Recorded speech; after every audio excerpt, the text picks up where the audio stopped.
कैसे एक बेटे ने अपने ही पिता, माँ और पत्नी को मौत के घाट उतार दिया, वो भी महज चंद पैसों के लिए।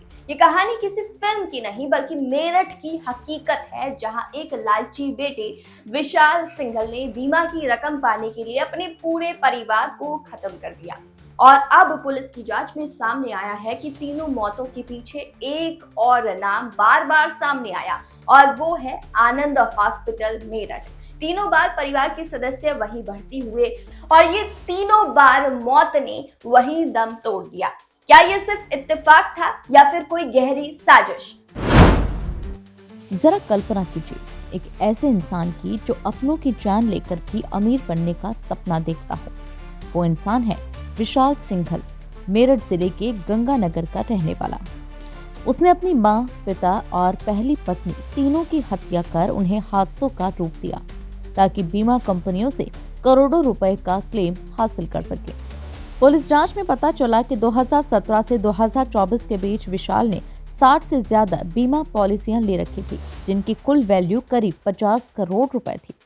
हर पॉलिसी में लाभार्थी खुद वही बना था।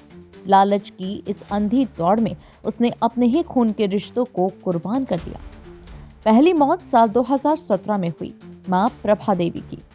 हादसे का नाटक रचा गया, लेकिन पुलिस जांच में सामने आया कि सिर पर भारी वस्तु से वार किया गया था। इलाज के लिए प्रभा देवी को मेरठ के आनंद हॉस्पिटल में भर्ती कराया गया, जहां इलाज के दौरान उनकी मौत हो गई। दूसरी मौत 2022 में हुई पत्नी एकता सिंघल की। अचानक तबीयत बिगड़ी, आनंद हॉस्पिटल में भर्ती हुई, छुट्टी मिली और अगले ही दिन वो मर गई। पोस्टमार्टम में गला दबाकर हत्या की पुष्टि हुई। तीसरी मौत 2024 में हुई, पिता मुकेश चंद सिंघल की।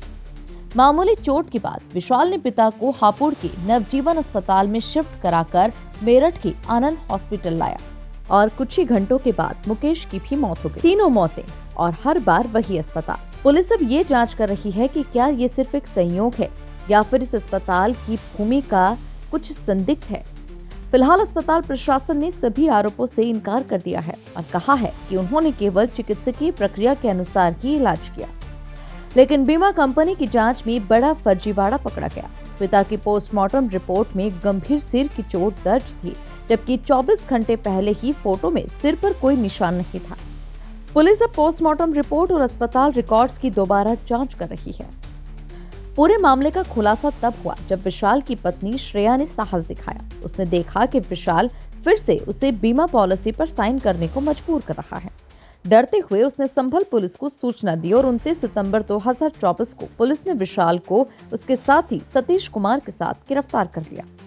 पुलिस अब तीनों जिलों मेरठ, हापुड़ और संभल की संयुक्त जांच कर रही है। 2 और साथी, अस्पताल के 2 कर्मचारी और शादी कराने वाली महिला की भी तलाश जारी है। और अब ये केस सिर्फ हत्या का नहीं बल्कि रिश्तों के सौदे की सबसे भयावह कहानी बन चुका है। कैसे एक इंसान पैसा पाने की चाह में इतना गिर गया कि उसने अपने माता, पिता और पत्नी के जीवन की कीमत को समझा ही नहीं और उन्हें खत्म कर दिया। ऐसे इंसान की कहानी है ये, जिसमें दिल ही नहीं है। एक बेदिल बेटा जिसने रिश्तों से ऊपर सिर्फ पैसा समझा, और वो भी वैसा पैसा जो अपनों के कत्ल से मिलना था। अब न पैसा मिला, ना ही रिश्ते बचे और जिंदगी में रह गई सिर्फ सलाखें। ऐसे इंसान को अगर अदालत मौत की सजा भी दे दे तो शायद वो भी कम होगी। अगर आप भी चाहते हैं कि ऐसे गुनहगारों को सख्त सजा मिले तो वीडियो को लाइक करें, कमेंट में लिखें ऐसे बेटों को इंसाफ नहीं चाहिए, सजा चाहिए। और खबर 24 एक्सप्रेस को सब्सक्राइब करें, जहां हम लाते हैं देश की हर सच्ची खबर, नई सोच, नए भारत के साथ।